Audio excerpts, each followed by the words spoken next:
Les négociations pour mettre fin à la guerre de la Russie contre l'Ukraine ont été interrompues, et toutes les parties révèlent maintenant la vérité sur les coulisses de ces rencontres.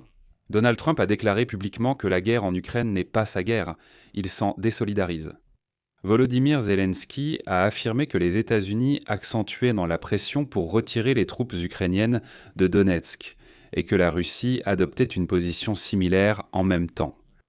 En cas d'absence de progrès dans les négociations, Washington a directement menacé Kiev de cesser de participer au processus diplomatique et de se concentrer sur d'autres axes stratégiques, notamment le Moyen-Orient.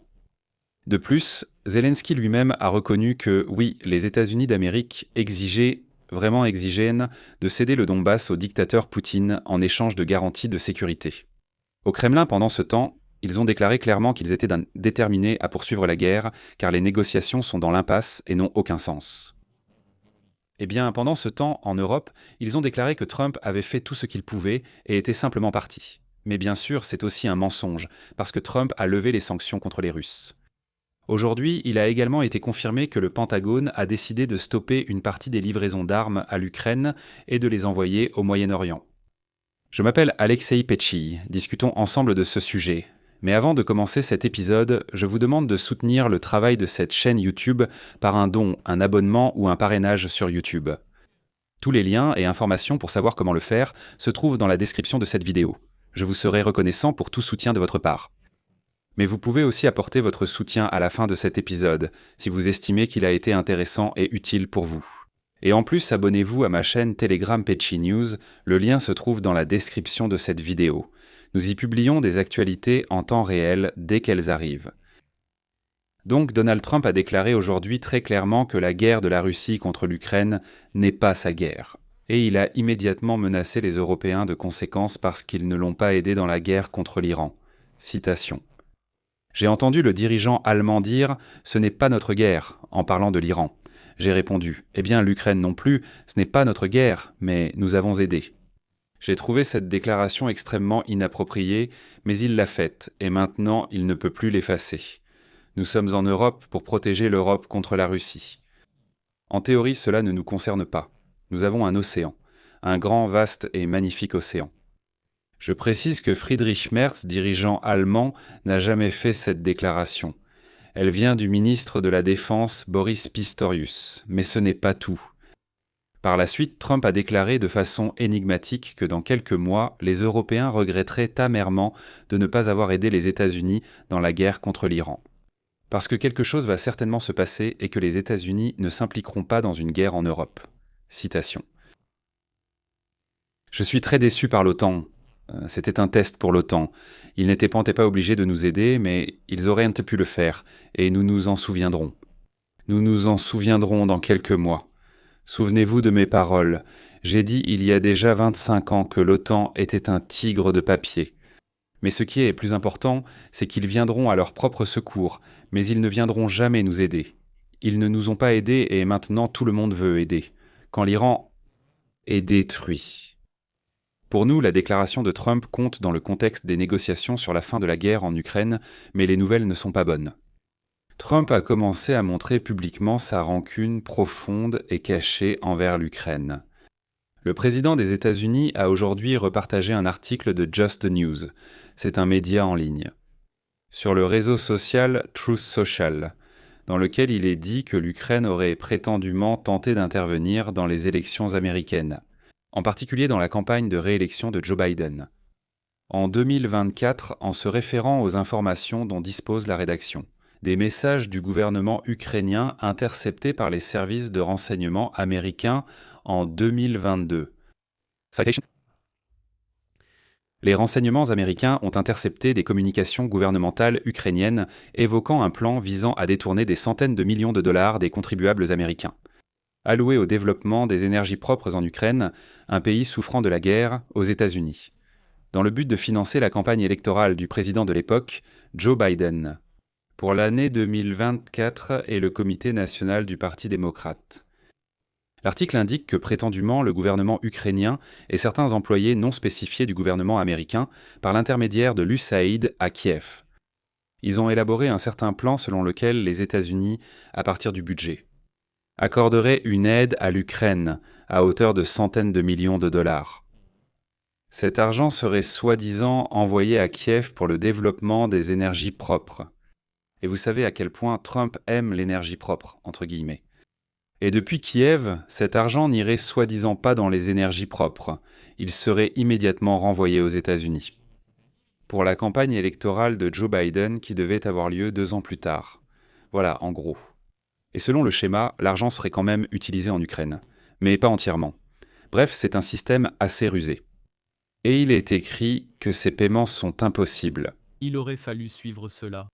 Mais toute l'affaire, c'est que dans ce même article, plus près de la fin, il est écrit que tout d'abord, Tulsi Gabbard est la directrice du renseignement national. Elle aurait récemment découvert ces messages. Elle les a envoyés pour vérification, mais ils n'ont rien trouvé jusque-là. Et deuxièmement, il y a un point intéressant ici, c'est la même publication. À la fin de ce même article, elle écrit ce qui suit. Citation. Des sources proches du président ukrainien, Volodymyr Zelensky, ont exprimé l'idée d'aider le ministère de la Justice de Trump. Dans l'enquête sur les tentatives précédentes de l'oligarque ukrainien Mykola Zlochevsky d'obtenir la faveur de la famille Biden. En engageant Hunter Biden comme membre du conseil d'administration et conseiller juridique de la société énergétique Burisma Holding à partir de 2014. L'aide proposée par Volodymyr Zelensky comprenait l'organisation d'une coopération avec certains témoins ukrainiens qui pouvaient aider aux autorités de Donald Trump pour résoudre les questions en suspens concernant les probables opérations de corruption de la famille Biden à l'étranger. L'article était composé de 2 messages contradictoires. Certains disent que Zelensky, au contraire, essayait. Recevoir l'aide de Biden, puis la lui rendre pour qu'il gagne les élections.